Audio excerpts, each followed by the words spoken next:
Tumayo na po tayo mga mahal na kapatid.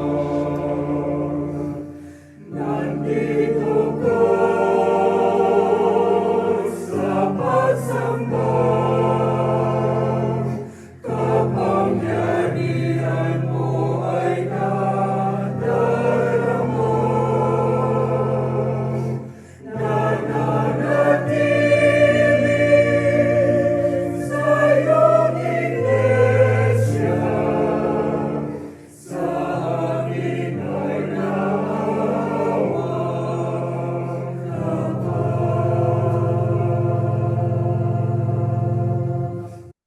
Ama namin Diyos, maraming salamat po. Muli naming narating ang banal na sandaling ito ng pagsamba. Salamat po, Ama, sa tuwing kami nagkakatipon para sumamba sa iyo. Sa panahon ng aming mga pag-aawitan, lagi ka naming nadarama sa aming mga puso. Lagi ka naming nakakapiling sa pamamagitan ng iyong Espiritu. Salamat po. Inaaliw mo kami. Palibasa'y batid po. Ang buhay namin ay batbat ng kalubayan. Sa ganito naming mga pagsamba, binibigyan mo kami ng kagalakan. Salamat po, Ama. Sa hirap ng buhay sa daigdig, nakapagpapatuloy pa rin kami. Patuloy naming hinahanap ang ganitong pagsamba. Nananatili sa puso namin mga aral mong itinanim mo sa pamamagitan ng iyong sugo. Itinasap mo sa amin ang iyong Espiritu.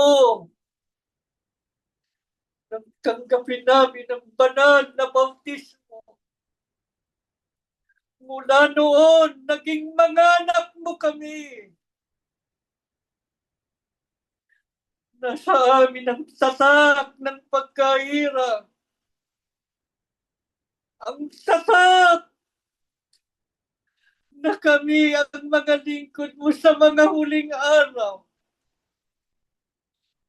Na kapag tumatawag sa iyo, naririnig mo sa langit ang daig ng aming mga puso. Salamat po, Ama, sa pagtitiyaga mo sa amin. Sa kabila ng aming mga pagkukulang at pagkakasala. Namamalagi sa amin ang iyong pag-ibig. Nakaharap pa rin kami sa iyo na ipagpapatuloy ang ganitong mga pagsamba. Purihin ka po. Sinasamba ka namin. Nulwalhati po namin ang iyong banal na pangalan. Panginoong Jesus, salamat ng marami sa iyong pagtulong at pag-alalay sa amin. Salamat, hindi mo kami pinababayaan. Salamat, Panginoong Jesus. Nariyan kang lagi para kami limangunahan sa aming mga paglalakbay. Ngayon nananatili sa amin banal na karapatan. Ang liwanag ng iyong mga aral na aming sinusundan araw-araw. Papatuloy sa paglalakbay patungo sa aming kaligtasan. Purihin ka, Panginoong Jesus. Sinasamba ka po ng aming mga puso. Tanggapin mo po kaming lahat at muli kaming ipamagitan sa Ama. Ama, mamalagi po kaming nakaugnay sa diwat layunin ng pagsusugo mo sa mga huling araw. Mga aral na kanilang isinuro sa amin, maawa ka po pagkat aming sinasariwa sa ganitong mga pagsamba. Patuloy na magkaroon ng bisa at kapangyarihan sa aming buhay Makita mo po ang epekto nito sa lakad ng aming pamumuhay. Lagi naming mabigyan ng kalwalhatian ng iyong pangalan. Tiwalang-tiwala po kami, Ama. Narinig mo ang aming mga panalangin. Mamamalagi ka po sa piling namin. Sa pangalan po ng aming Panginoong Jesucristo. Amen.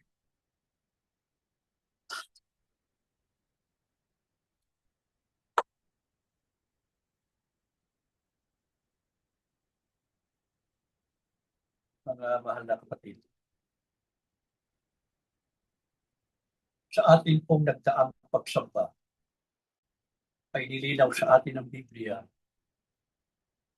na dalawa lamang ang uri ng mga tao sa tayo. Mga taong sa Diyos at ang mga tao ng sanlibutan na nasa ilalim ng kapangyarihan ng Diyos. Pinatunayan po sa atin ng Biblia na tayo na mga kaanib sa Iglesia ni Cristo ang kinikilala ng Diyos na sa Kanya. Tayo ang bayang sariling pag-aari niya sapagkat tayo ang Kanyang ibinuhon sa mga huling. Dahil dito, tayo po tumanggap ng karapatan sa tunay na paglilingkod sa Diyos. At nagkaroon din ng matibay na pag-asa sa kaligtasan sa buhay na walang hanggan. Bilang mga tao ng Diyos sa mga huling araw na hinirang at ibinukod niya, dapat po na tayo ay mabuhay ng isang uri ng pamumuhay na nais ng Diyos. Upang maging mapalad po tayo sa araw ng pagparito ng Panginoong Jesucristo. Anong uring pamumuhay ang nais ng Diyos?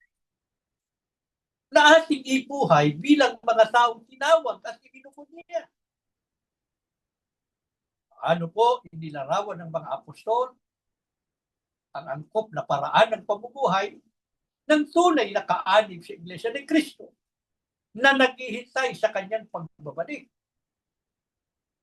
Sa Tito 2:12 hanggang 13, sabi ni Apostol Pablo na nagtuturo sa atin upang pagtanggi natin sa kalikuan at sa mga kahalayan ng sanlibutan ay marapat mabuhay tayong may pagpipigil at matuwid at banal. Sa panahong kasalukuyan ng sanlibutan ito, sa atin pong panahon, mga kapatid, ay sagana ang kalikuan at kahalayan. Ito po ang buhay ng maraming mga tao sa sanlibutan. Bilang mga tao ng Diyos, ano po ang hinihingi niya sa atin? Huwag tayo kumayon sa takbo ng mundong ito. Kundi dapat nating tanggihan at layuan ang lahat ng kasama at kasalanan. Paano natin ito magagawa? Ang sabi ni Apostol Pablo, marapat mabuhay tayong may pagpipigil. Ito po ang tinatawag na self-control o ang pagtatanggi ng sarili. Kasi po, likas sa tao ang pagnanasa ng mga bagay ng laman at paghahangad ng kasiyahang dulot ng pisa ng laman. Ito po ang realidad ng buhay ng tao sa sanlibutan. Subalit hindi na po tayo taga-sanlibutan. Inalis na tayo ng Diyos sa kalagayang ito. Yan ang ating pinag-aralan sa nakaraan. Tinawag tayo ng Diyos sa pamamagitan ng Ebanghelyo. Ipinangalan sa atin ng mga salita ng Diyos. Ano yan? Yun ang pagbubukod ng Diyos sa atin. Para maging kanyang bayang sariling pag-aari niya. Kaya inalis na tayo ng Diyos sa sanlibutan. Tinawag na tayo upang maging kaisa ni Kristo sa loob ng Iglesia ni Kristo. Ano na tayo ngayon? Mga anak na tayo ng Diyos. At nasa ilalim ng kapangyarihan Kaya habang nakikiraan tayo sa daigdig na ito, dapat po matutunan natin ang pagpipigil sa sarili at ito ang maging patakaran ng buhay natin. Ano mang hinahanap o ninanasan ng ating katawan na salungat at labag sa kalooban ng Diyos ay ating susupilin, pipigilin. Ano ang ating ipangingibabaw sa buhay natin? Ang mga bagay po na magbibigay kasiyahan sa Diyos, hindi ang sariling kasiyahan. Ano po higit sa lahat na dapat maunawaan natin na dahilan kung bakit inaasahan ng Diyos sa atin na mabuhay ng matuwid at banal?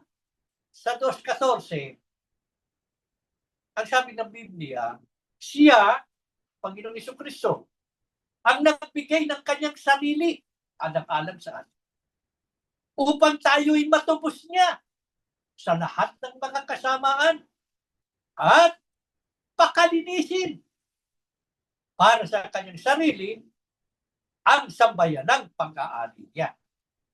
Ang Iglesia ni Cristo po ay hindi lamang sa Diyos, kundi kay Cristo rin. At dahil po ang kanyang pinakamahalagang dugo, ang pinuhunan niya para tayo matubos at malinis, parapat lamang na mabuhay tayo sa kalinisan at nagniningning sa mabubuting gawa. Tayo na naghihintay sa kanyang pagbabalik. Ano po ang dapat mapagtagumpayan natin upang maging karapat dapat tayo sa pagsalubong sa Panginoong Jesucristo? Sa Juan 16:33, ang sabi ng Panginoong Jesucristo, sa sanlibutan ay mayroon kayong kapighatian, ngunit taksan ninyo ang loob. Aking tinaig ang sanlibutan. Tulad po ng Panginoong Jesucristo, dapat nating daigin ang sanlibutan. Ang lahat ng narito nasisira ng ating karapatan bilang mga anak na. Ano po ang hindi natin dapat payagang mangyari? Na tayo ay maagaw pa uli. Ulit po namin. Na tayo'y maagaw pa at maalipin ng sanlibutan na nasa ilalim ng kapangyarihan ng Diyos. Huwag na tayong bumalik doon. Ano-ano ang mga narito na sa sanlibutan na pipinsala ng ating kahalalan? Hindi lamang po ang mga kasamaan na nagkalat, kundi maging ang mga kapigatian, mga intindihin sa buhay, ang iba't ibang mga pagsusumakit sa buhay. Lahat po ng ito, mga kapatid, ginagamit ni Satanas upang agawin tayo at maalipin ang kanyang kapamahalaan sa sanlibutan. Ano po ang kailangan? Ang sabi ng Panginoong Jesucristo, laksan ninyo ang loob. Aking dinaig ang sanlibutan. Dapat tayong magpakalakas sa kapangyarihan po ng Diyos. Paano? Pagsalagahan po nating lubos ang mga pagsamba. Ganito nating mga pagtitipon. Huwag nating pababayaan anuman ang nangyayari sa mundo. Huwag tayong papayag na tayong mahadlangan. Ano man ang ginagawa ng magulang, nagtatrabaho, nag-aasikaso ng kanyang buhay, ang mga anak, nag-aaral, o ano man ang inyong ginagawa, saan man kayo naroon, pagkaaraw at oras ng pagsamba, iiwan natin ang lahat. Haharap tayo sa Diyos. Magtitipon tayo sa tulong ng teknolohiya. Sasamba tayo sa Diyos. Nagpapasalamat natin. Binigay sa atin ng Diyos ang paraan para sa ating abang kalagayan na hindi naman tayo makapasok sa mga kapilya. Pero niloob niya na maisagawa natin ang pagsamba sa tulong ng teknolohiya. Nagkakatipon tayo na para tayo nasa iisang dak. Nagsasama-sama ang ating puso at damdamin.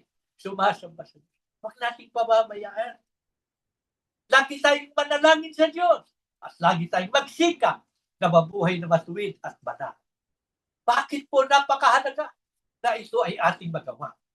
Bakit napakahalaga na mapagtagumpayan natin ang sanlibutan upang matupad ang banal na layunin ng Panginoong Hesukristo noon pa, bago pa siya umakyat sa langit. Ano yun? Ang sabi niya sa Juan 17:24, Ama, sila na ibinigay mo sa akin, tayo na mga kaanib sa Iglesia ni Cristo, ay nais kong makasama sa kinaroroonan ko upang mapagmasdan nila ang kalwalhatiang ibinigay mo sa akin.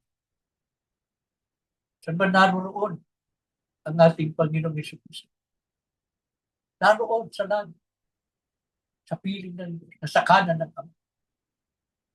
Doon gusto ng Diyos na tayo ay makasama niya. Gusto niyang makarating tayo sa kaharian ng Diyos. Gusto niyang tamuhin natin ang buhay na malwalhati. Pero kailangan natin magtagumpay. Katulad ng nagawa ng Panginoong Jesucristo. Aking napagtagumpayan ang sanlibutan. Ito rin ang dapat nating magawa. Bakit po natin natitiyak? Tayo ay magtatagumpay. Ano man ang mangyari sa sanlibutan. Unang Juan 4:4. Sabi ng Biblia, mga anak, kayo'y sa Diyos. At napagtagumpayan na ninyo sila. Sapagkat higit na makapangyarihan siya, ang Diyos, na nasa inyo. Walang sino man o anumang bagay ang makapananaig sa atin. Sapagkat nasa atin ang pinakamakapangyarihan sa lahat, ang ating. Kaya dapat po natin tiyakin na sumasa atin ang Diyos. Huwag tayong gagawa ng anumang ikagagalit ng Diyos na magiging dahilan ng kanyang paglayo. Mayroon kasing mga kaanib sa Iglesia ni Cristo.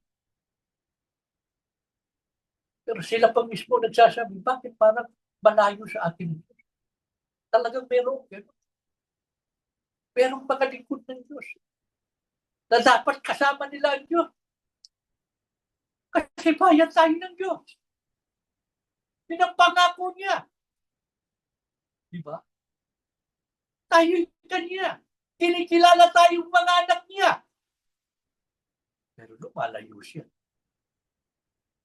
Pagka nagagalit siya sa atin. Para ba magulang na nagagalit sa anak na gumawa ng masama? Malayo ang ama, ang ina. Malayo ang damdamin. Kasi nagagalit. Ganon din sa ating Panginoon. Yun ang problema sa iba. At pagka pinabayaan na tayo ng Diyos, kawawa tayo. Paano tayo magtatagumpay sa sanlibutan? Paano matutupad ang hangad natin na tayo makarating sa piling ng Diyos sa kanyang kaharian? Tayo gagawa ng anumang ikagagalit. Palagi tayo na sumasa atin. Ano ang ngayon na makikita sa mga lingkod ng Diyos na sumasa kanila ang Diyos? Ano ang matibay na paninindigan ng mga taong sumasa kanila ang Diyos? Hindi sila kailanman may gugubo ng mga bagabag sa buhay. Daling makilala yung hindi na nila kasamaan siya. Yan yung mga Iglesia ni Cristo na umuuro, hindi na kayanan ng pagsuko. Bigat ng dalahin sa buhay. Tumalikod na. Sumuko sa hirap ng kanyang pinagdaan ng pag-uusig. Hindi matanggap ang kanyang naranasan. Iniwan ang paglilingkod sa Diyos. Wala sa kanila Diyos. Kasi kung nasa kanila Diyos, ano sabi ni Kristo? Napagtagumpayan ko na ang sanlibutan. Bakit? Sumasa kanya ang Diyos. Kaya ang mga lingkod ng Diyos na sumasa kanila ang Diyos, di kailanman may gugupon ng mga bagabag sa buhay, gaya ni David, na lingkod ng Diyos. Sabi niya sa awit 42:5. Bakit ka nanlulumo o kaluluwa ko? Bakit ka nababagabag sa loob ko? Umasa ka sa Diyos. Paano? Sapagkat siya'y muling pupurihin ko. Dahil sa kaligtasan mula sa kanyang harapan. Bakit nga naman tayo manlulumo? Bakit nga naman tayo nababagabag? Meron tayong Diyos na makapangyarihan sa lahat. Sa ganitong pagsamba, pinalalakas niya tayo sa pamamagitan ng kanyang Espiritu. Ang kanyang mga salita ay umaaliw sa atin at nagbibigay ng inspirasyon. Halina kayo mga kapatid. Lumapit na tayo at lumulog sa Kanya.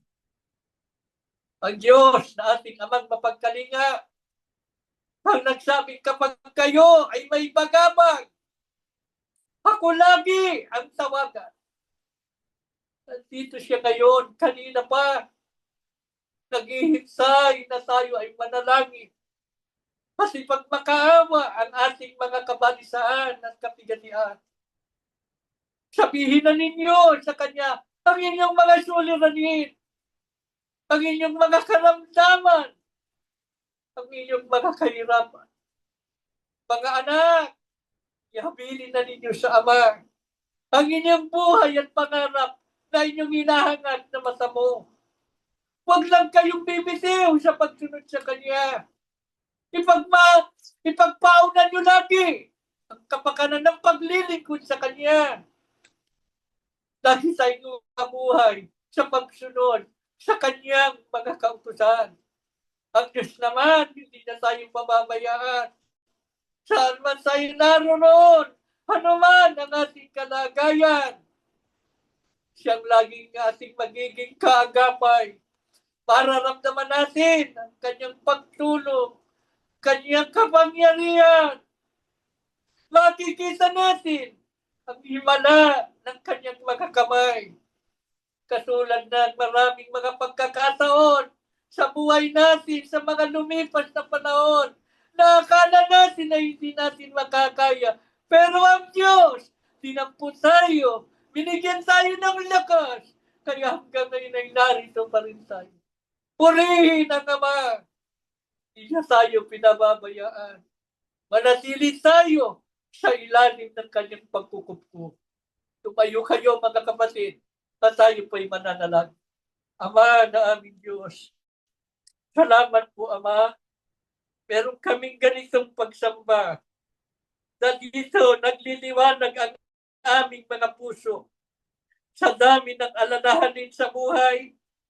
Kailangan namin ang iyong mga pagpapayo, ang pagpapalakas mo sa amin. Salamat ng marami sa aming amang kalagayan. Dumarating ang mga pagkakataon na halos hindi namin alam kung anong gagawin namin. Para kaming natitigilan. Para kaming napipigilan. Gustong sumuko. Salamat po, Ama, sa liwanag ng iyong mga salita. Salamat sa iyong kapangyarihan na kumikilos sa aming pagkatao.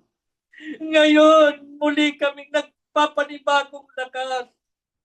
Muli kaming nagpapanibagong sigla. Nangangako kami sa iyo. Magpapatuloy kami sa paglilingkod sa iyo. Hindi namin pababayaan ang mga pagsamba. Mabubuhay kami ng malinis at matuwid. Sisikapin namin sundin ang iyong mga kautusan. Kahit kami mahirapan. Kahit kami magtiis. Kahit kami usigin. Hindi kami papipigil. Magpapatuloy kami. Magtitiyaga kami. Gagawin namin ang lahat upang marating namin ang iyong kaharian. Ngunit Ama, pag nakisama hindi namin kaya. Pag nakisama kaming dumadaig sa iyo, malunos ka. Saklolohan mo kami. Ngayong narito kami sa pagsamba. Ngayong narito ka sa piling namin. Halika pa, Ama. Mas masarap palakasin mo kaming lahat. Wala kang isasakwil sa amin. Kabagan mo kami. Tanggapin namin ang iyong pagpapalakas. Magpatuloy kami na ikaw ang aming kasama. Panginoong Yesus, ipamagitan mo kami sa Ama. Salamat ng marami sa iyo. Hindi mo kami iniwan. Salamat, Panginoon. Tinutupad mo ang pangako mo sa aming mga pagtitipon. Kabagan mo kaming lahat. Huwag mo kaming pababayaan sa patuloy naming paglalakbay. Hawakan mo kaming mahigpit. Tulungan mo po lagi naming mapagtagumpayan ang sanlibutan. Mapagtagumpayan namin ang lahat ng ginagamit ng Diablo para sirain ang aming loob. Maingatan namin ang pananampalataya. Makarating kami sa piling mo.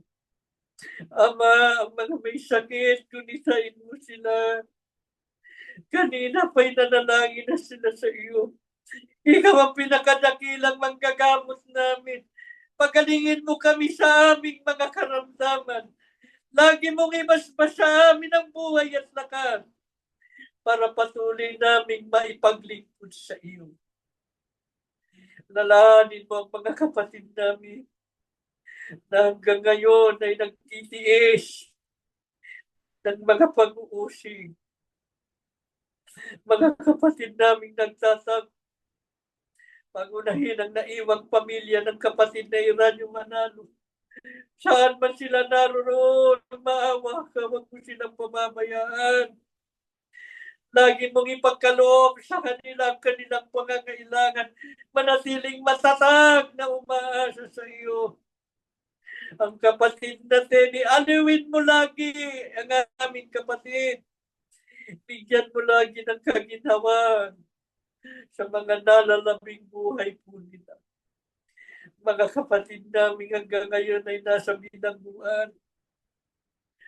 Sa kanilang mga pagharap sa hukuman ng tao, ipagsanggalang mo sila.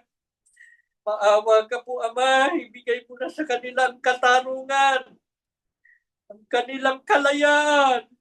Makapiling na po nilang muli kani-kanyang pamilya. Ama, lubos kaming nagtitiwala. Narinig mo ang aming mga panalangin. Muli mo kaming binasbasan. Sumasampalatayang lubos. Ikaw pa rin, Ama, ang aming kasama. Sa pangalan po ng aming Panginoong Hesus Kristo. Amen.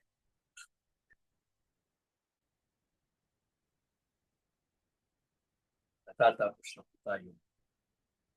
Gandang araw po.